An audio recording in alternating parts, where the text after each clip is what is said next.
It happened on the night I was supposed to remember forever. The night I became a wife. Or at least, I thought I did.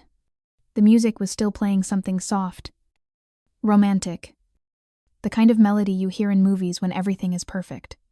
The lights shimmered over the reception hall like scattered diamonds. And laughter filled every corner of the room. My mother was crying tears of joy. My best friend Jessica was clinking glasses. And I was smiling so hard my cheeks hurt. I remember thinking, this is it. This is what peace feels like. Then Adam's phone buzzed.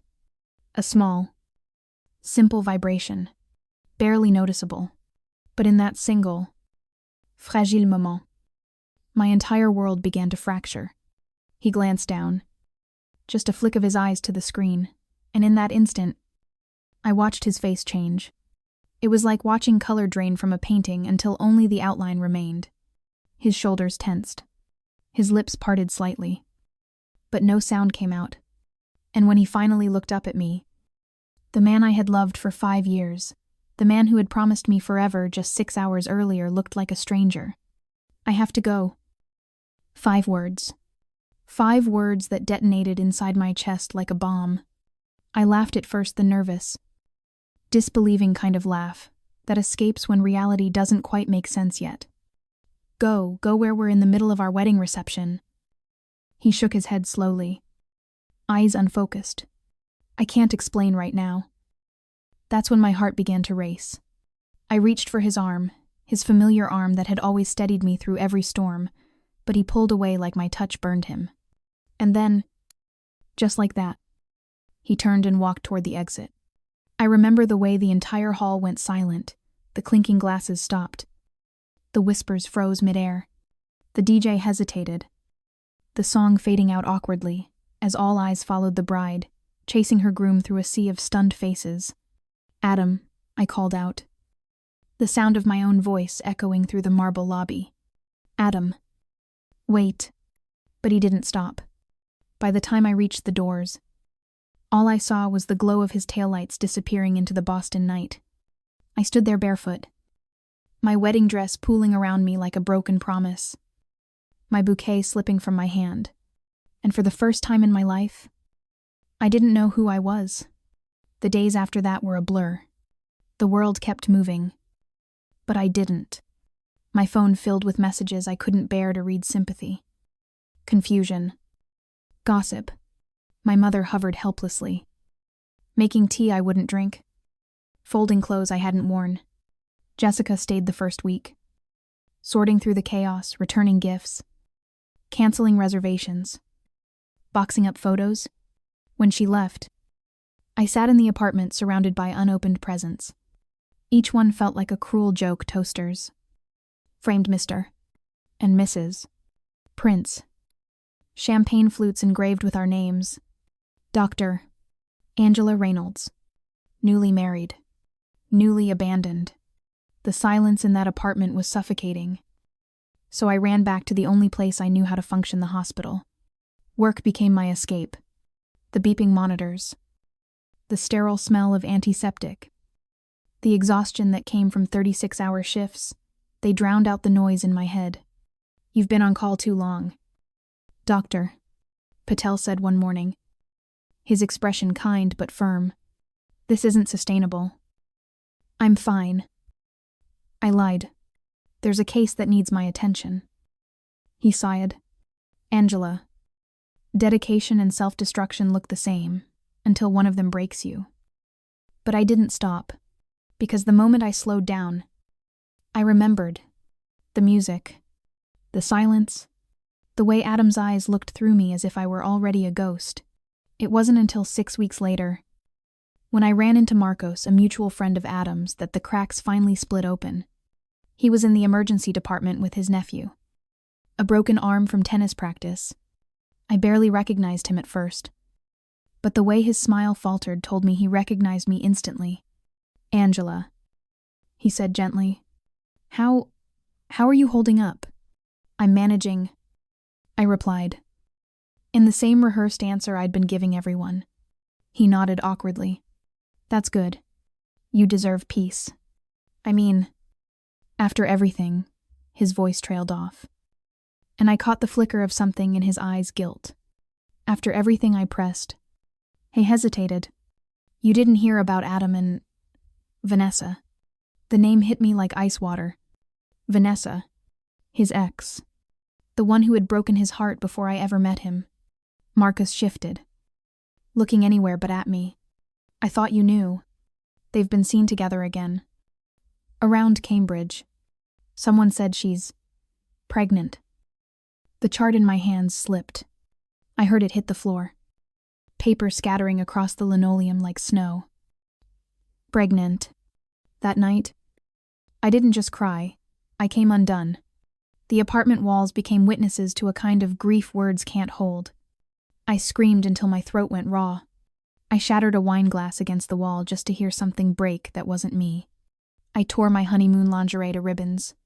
I sat on the cold bathroom tiles with my wedding ring clenched so tight in my fist that it left a mark. How do you mourn someone who's still alive? Months passed. I lost 20 pounds. My mother called daily, her voice trembling with worry. But I couldn't pick up. I didn't want comfort. I wanted an explanation that would never come. And then, one night at 3 a.m., I met someone who changed everything. His name was Noah. He wasn't a savior or a knight in shining armor. He was just a father sitting by his daughter's hospital bed, holding her hand like the world would end if he let go. Lily was 8. Sweet. Brave. Fighting cystic fibrosis with the kind of courage most adults never find. She was his entire world. She's been struggling since her mom died last year. Noah said quietly, exhaustion in his eyes. She pretends to be strong, so I won't worry. I looked at Lily, fragile, sleeping, and saw a reflection of myself. A child holding everything together so someone else wouldn't break. She doesn't need to be strong, I said softly. She just needs permission to rest. That night, for the first time in months, I didn't feel like a doctor treating a patient. I felt like a person talking to another person who understood loss. Noah started bringing me coffee on late shifts. He never asked for details. Never preed. He just existed beside me quietly, patiently, like a presence that said, "You don't have to explain. I've been there too." When I finally told him the truth about Adam, about the text, about the humiliation, he didn't offer pity. He just said, "Some wounds don't need fixing. They just need space to breathe." And somehow, that was enough. Years passed slowly, but they passed. I learned to live again, to laugh, to exist without waiting for the next betrayal. When Noah finally kissed me, it wasn't fireworks. It was warmth, steady, honest, the kind of love that doesn't demand healing before it shows up. Lily adored me. She said I smiled, like sunshine trying its best on a rainy day. I think that's what Noah saw too, someone who had been through the storm and was still willing to look for light. So when he asked me to marry him, I didn't hesitate to. I thought I had made peace with my past. I thought I was ready to begin again. I didn't know that my past would walk back into my life, not in memory, but in flesh and blood, on the very day I said I do again. The morning of my second wedding felt nothing like the first. There were no grand halls, no lavish decorations, no anxious photographers darting around for perfect angles. Just the whisper of the ocean breeze, the quiet hum of waves, and the rhythmic beat of my own heart, steady, grounded, alive. I wore a simple blue dress, soft and unassuming, the kind of color that looked like calm after a storm. My hands trembled only slightly as I adjusted the delicate band around my wrist, a bracelet Lily had made out of sea glass she'd found the day before. Something blue, she'd said proudly, eyes shining, and something from me. Noah stood ahead, barefoot in the sand, his linen suit rolled at the ankles, his expression soft and sure. His daughter stood beside him, her basket of wildflowers clutched in both hands, already smiling before I'd even taken my first step down the sandy aisle. There was no orchestra, just a single guitarist playing Here Comes the Sun, Lily's favorite. The lyrics felt like a promise whispered into the wind. And as I walked toward them, every scar, every unanswered question, every sleepless night began to lose its grip. 5 years had passed since the day Adam walked out of my life. And I'd finally learned that healing doesn't come all at once. It sneaks in quietly through small joys. Quiet mornings. Gentle hands that never let go. We exchanged vows under a pale sky streaked with gold. Noah spoke first. His voice steady. His words simple and true.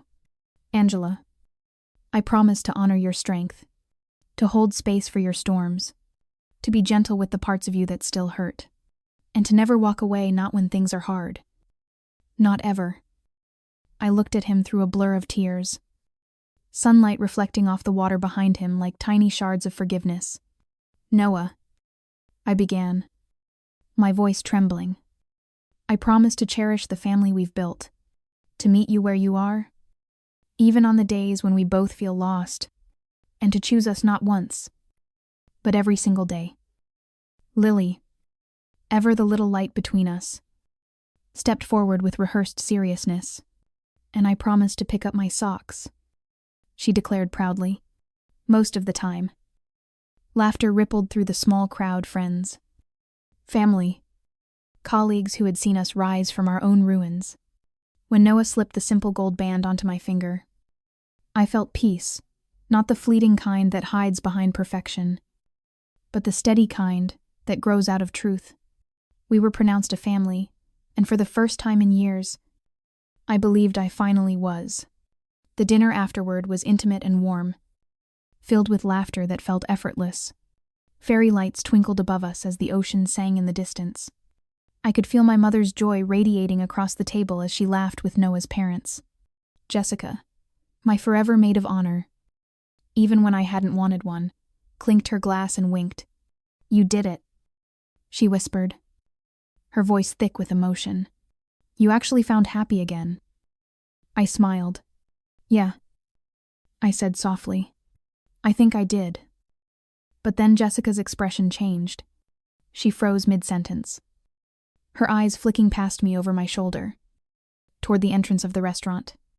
A hush rippled through the guests, like the ocean pulling back before a wave. Angela, Noah murmured beside me, his voice low, controlled. Don't turn around yet.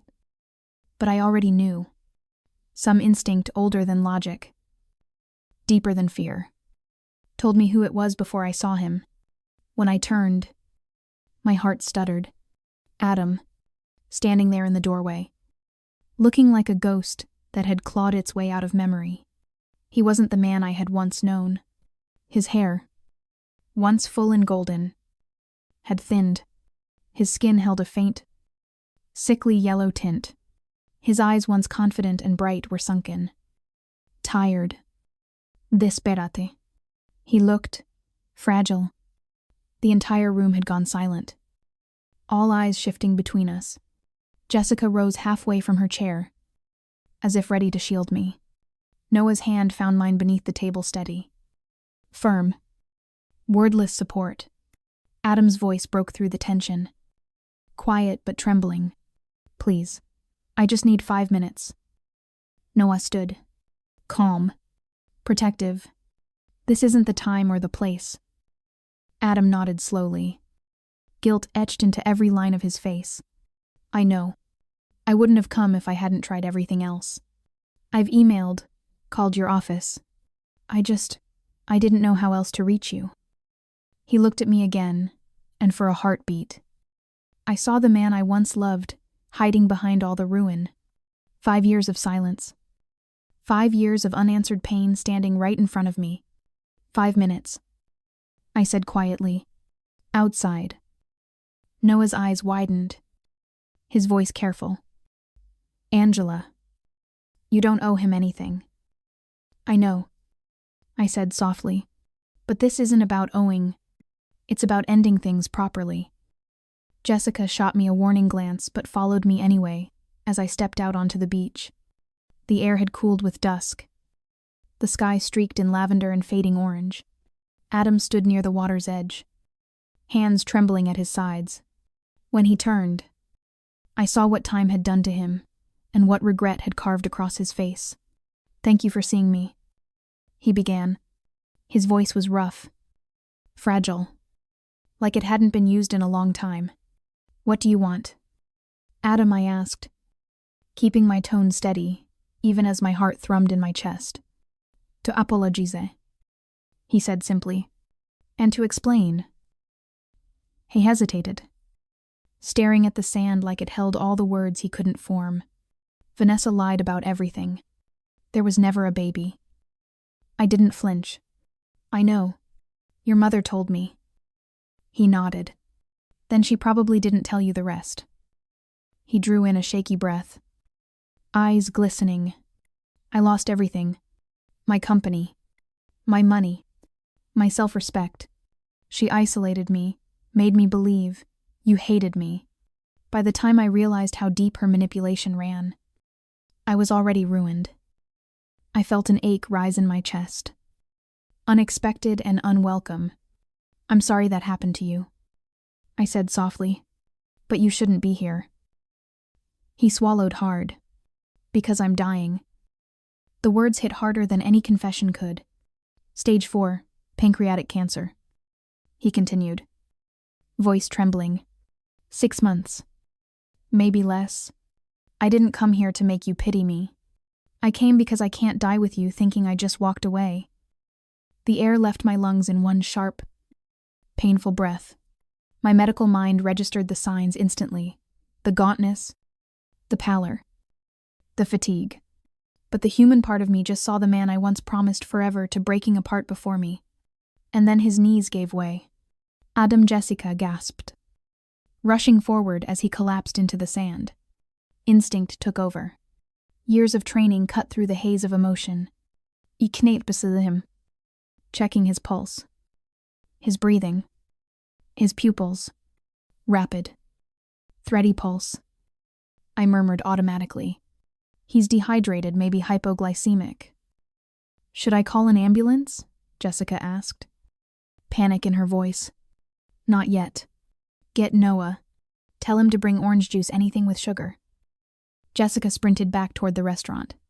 I stayed, holding Adam's wrist, counting the uneven beats beneath my fingers. My wedding dress this time, soft blue instead of white, brushed against the sand as I bent over him. He opened his eyes faintly, whispering, "I'm sorry, ruining your day again." "Don't talk," I said gently, lifting his head. "Just breathe." Moments later, Noah arrived with juice in hand, his face calm but tense. Without hesitation, he knelt beside me, supporting Adam's back while I tilted the cup toward his lips. He drank slowly, trembling, his breathing steadied. When he finally looked at Noah, realization dawned. "You must be Noah." "I am," Noah replied evenly. "And you need a hospital." "No hospitals," Adam whispered weakly. "Not tonight." "That's not your choice anymore," Noah said firmly, his voice carrying the quiet authority only doctors and protectors share. "You're not dying on this beach." Adam's lips parted, but before he could answer, Lily's small voice cut through the tension. "Mom, Dad, what's happening?" We all turned. She stood near the edge of the privacy screen, barefoot in the sand, her yellow dress fluttering in the breeze. Her big brown eyes widened as she looked at Adam. "Is he sick?" "Yes." "Sweetheart," Noah said softly. "He's sick." She tilted her head, studying Adam with the kind of innocent wisdom that only children carry. "You look like I did before my new medicine," she said gently, all yellow and tired. "Don't be scared. It gets better when people help you." Adam's eyes filled with tears. "You must be Lily," he whispered. "You're very brave." She smiled faintly. "So are you, even if you're sad." Something shifted, then something wordless. Fragile. And deeply human. I realized that for the first time in years, I wasn't angry anymore. Maybe forgiveness doesn't come as an announcement. Maybe it sneaks in quietly, disguised as compassion. That night, the past and present stood together under the same fading light, and for the first time, I didn't feel broken between them. The ambulance arrived just as the sun disappeared beneath the horizon, painting the sky with strokes of deep violet and gold. The paramedics moved quickly, checking vitals, starting fluids, stabilizing his breathing. The rhythmic hiss of the oxygen mask filled the silence between us. I gave them the medical history as calmly as I could, though my voice trembled at times, my mind torn between my training and my memories. Stage 4, pancreatic. I said quietly. He's been untreated for weeks. One of the paramedics nodded grimly. We'll take it from here. Doctor. For a moment, I almost forgot I was one again. They lifted Adam onto the stretcher. His fingers brushed mine weak. Uncertain. Please. He whispered through the mask. Don't. Leave me alone this time. I froze. I could feel Noah's eyes on me. Steady. Unjudging. He didn't say anything. Didn't try to sway me. He just stood there, hands in his pockets, heart wide open, waiting for me to choose. And somehow, that's what gave me the strength to nod. I'll come, I said softly. But not for what we were. For what we need to end. He smiled faintly beneath the oxygen mask, eyes glistening with something that looked like gratitude, or maybe just relief. The ride to the hospital was quiet, except for the soft hum of the engine and the beeping of monitors. I sat beside him, watching the rise and fall of his chest, the faint shimmer of sweat along his forehead. He looked smaller than I remembered. Time and illness had stripped him of the sharp confidence he used to wear like armor. The same hands that once held mine during morning coffees now trembled with every breath. When we arrived, the nurses recognized me instantly. The doctor who had once lived in these halls, the one who'd disappeared for a while and come back changed. They didn't ask questions. They just handed me a chart and moved with quiet efficiency. I watched as they wheeled him into a private room. The door clicked softly behind us, sealing us inside a space filled with ghosts. For a long moment, neither of us spoke. The monitors beeped in steady rhythm, a strange lullaby between the living and the almost lost. Finally, he turned to me. You look peaceful, he said, his voice barely above a whisper. I am, I said honestly. Eventually, you stop bleeding and start healing, even if the scars never fade. He smiled weakly. You always had a way with words. I pulled up a chair beside the bed, the same way I had done for hundreds of patients before him, but this felt different. This wasn't a stranger. This was a ghost wearing skin. Why did you leave like that? I asked softly. Why didn't you just tell me the truth?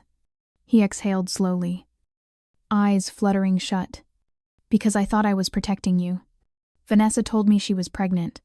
She said she'd ruin you, go public, drag your name through the mud if I didn't leave quietly. I didn't want your career destroyed because of my mistakes. The words struck something deep inside me. Not forgiveness yet, but the beginning of understanding. She never loved me, he continued. She loved control. By the time I saw it, it was too late. The company was gone. The money was gone. And then, she was gone too. Took her own life last year. Left nothing but an apology note. He turned his head toward me, his voice barely a whisper. All I had left was regret. And your face in every dream. I looked away, blinking hard against the sting behind my eyes. I wanted to hate him. I wanted to hold on to the anger that had fueled me through all those sleepless nights. But it wouldn't come. Because standing before death has a way of stripping everything else away. Pride, resentment, ego. All that's left is truth. You hurt me, Adam, I said quietly. You broke something in me that took years to rebuild. But I can't hate you anymore. His eyes glistened with tears. That's more mercy than I deserve. I sighed softly. Maybe. But sometimes mercy isn't about what you deserve. It's about setting both of us free." He smiled faintly. And for the first time, I saw peace flicker behind his eyes. Noah came later that night. I met him outside the room. The smell of antiseptic and stale coffee hanging between us. "How is he?" he asked gently. "Stable for now," I said. "But it's spreading fast. He's not going to make it through the month." He nodded slowly. "Do you want me to stay?" He hesitated. Looking at him, the man who had rebuilt me from fragments, who never once asked me to be anything but myself. "Please," I whispered. "Just be near." He reached out, brushing his thumb against my cheek. "Always." Together, we stood by the doorway, watching Adam sleep beneath the soft hum of machines. "You're doing the right thing," Noah said quietly. "Closure doesn't always mean walking away. Sometimes it means sitting with what still hurts." I leaned into his shoulder, the quiet strength of him grounding me. "Thank you," I murmured, "for trusting me enough to be here." He smiled. "Trusting you was never the hard part. It was learning to let you finish your story before I became part of it."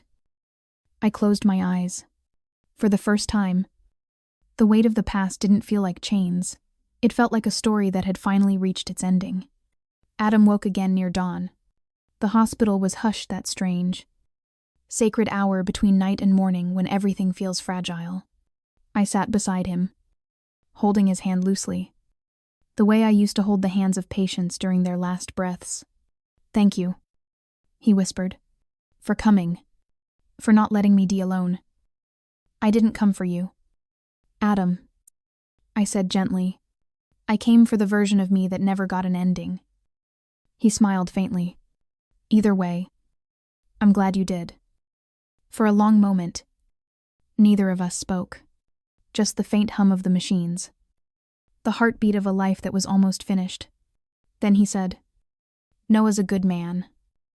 "He is," I said softly. "Don't let my ghost haunt your joy," he whispered. "Promise me that." I nodded. "I promise." He exhaled, the smallest smile lingering on his lips. "Good. That's all I needed." And then his hand went still. The monitor beeped once, then flatlined. The nurse came in quietly, her expression soft and knowing. I stepped back, watching as they confirmed what I already knew. When they left, I sat in the empty silence. My chest didn't ache the way I expected. My tears didn't come in waves. Instead, I felt a strange, serene stillness, the kind that comes when something heavy finally sets down its weight. I reached forward and brushed a stray lock of hair from his forehead. "Goodbye, Adam," I whispered. "You can rest now." The first light of morning spilled through the window, painting his face in gold. For a second, I could almost believe he was sleeping. Then I turned and walked out, not because I was cold, but because I was finally free. Outside, Noah was waiting. He didn't ask what happened.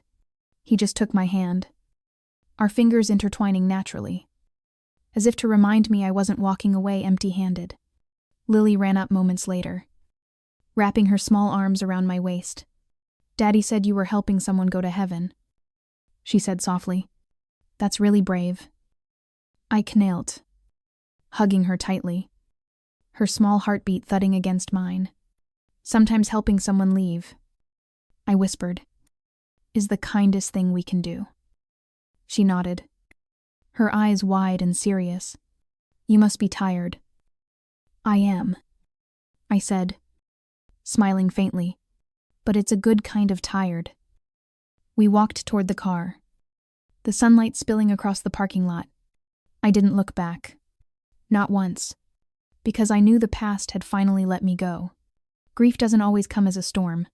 Sometimes it arrives as a stillness quiet, almost gentle like the air after heavy rain. In the weeks following Adam's death, I expected to break again. I thought I'd collapse under the weight of all the unfinished things between us, the love that had once been so fierce, the betrayal that had cut so deep, the apology that had come too late. But instead, I found peace in the simplest places. I found it in the way Noah held my hand when I woke in the middle of the night.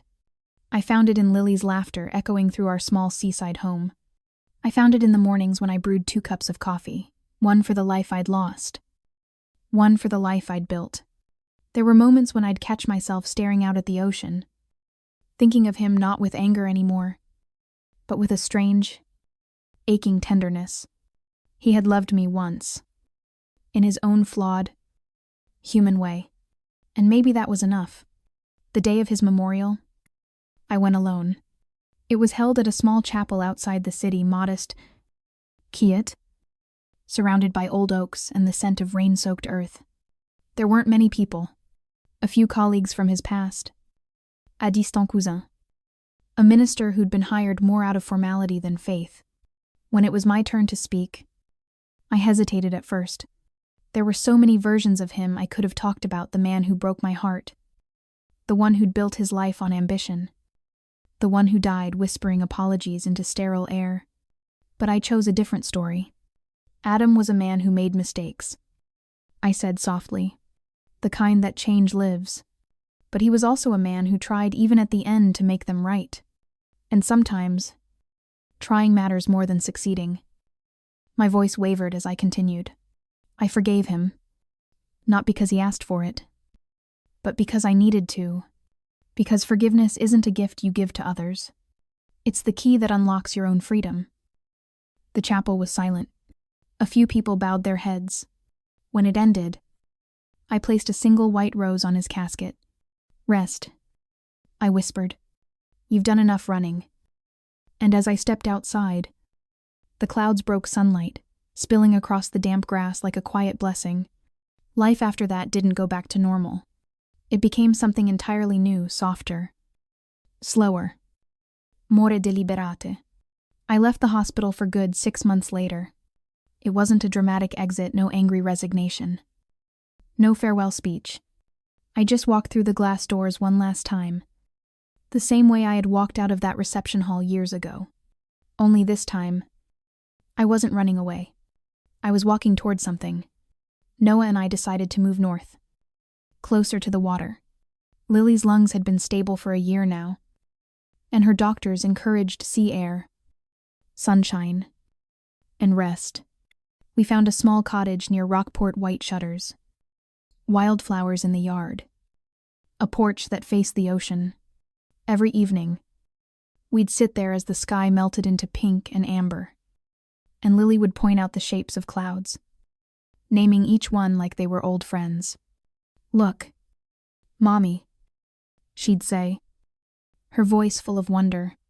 That one looks like an angel. And I'd smile, my chest tightening just a little. Maybe she was right. One evening, as I was tucking her into bed, she looked up at me with that same serious expression she had the night Adam collapsed on the beach. Mom, she said softly, do people ever stop missing someone? I paused, brushing a strand of hair from her face. No, I said finally. We just learn to miss them differently. She frowned thoughtfully, like how I still talk to Mommy sometimes. Her biological mother, the woman I'd never met, but who lingered in their lives like a gentle ghost. Exactly, I whispered. You still talk to her, but it doesn't hurt as much now. Does it? She nodded slowly. Because I know she's okay. Maybe your person's okay too. I felt my throat tighten. Maybe he is. Lily smiled, content, and curled into her blanket. Then we can all sleep better now. I kissed her forehead, whispering, good night, sunshine. And as I turned off the light, I thought maybe out of the mouths of children comes the truest kind of wisdom. Months later, I found myself standing at the edge of the same beach where it had all come undone and come full circle. The tide was low, leaving ripples of silver foam along the sand. I carried a small wooden box with me inside, a few of Adam's belongings that had been sent by the lawyer, his old watch, a faded photo of us, a letter addressed to Angela. I never opened it. I didn't need to. Some things don't have to be read to be understood. I set the box down gently and let the water take it, the waves pulling it farther and farther until it vanished into the horizon. It didn't feel like goodbye. It felt like closure. The wind picked up, catching my hair and brushing it across my face like a whisper. For a moment, I could almost hear his voice again, not in sorrow, but in peace. And in that instant, I realized something I hadn't been able to admit. Even to myself, I wasn't defined by what he did to me. I was defined by how I survived it. That night, I returned home to the smell of garlic and rosemary. Noah was cooking, humming to himself, as Lily danced barefoot on the kitchen tiles. The sound of their laughter filled the air, spilling through the open windows and out into the night. I stood there for a moment, just watching the life I had built not out of revenge or recovery, but out of resilience. When Noah looked up and saw me, he smiled. "You okay?" I nodded, stepping forward and slipping my arms around him. "I am now." He kissed the top of my head, his voice quiet. "You look lighter." "Because I finally put something down," I said softly. We sat down to dinner, just the three of us, the waves crashing faintly beyond the window. Lily said grace, as she always did. "Thank you for today. For Daddy. For Mommy. And for the people we still love, even if they're far away." Noah and I exchanged a glance, our eyes glistening, and for the first time in years, my heart felt whole, not patched, not armored, but truly whole. Sometimes I still tell this story not because I want people to feel sorry for me, but because I want them to understand something. You can survive anything. You can lose everything you thought made you who you are, love, faith, pride, and still find your way back. Forgiveness doesn't mean forgetting. It means remembering without bleeding. And healing doesn't mean the pain disappears. It just means the pain no longer controls you.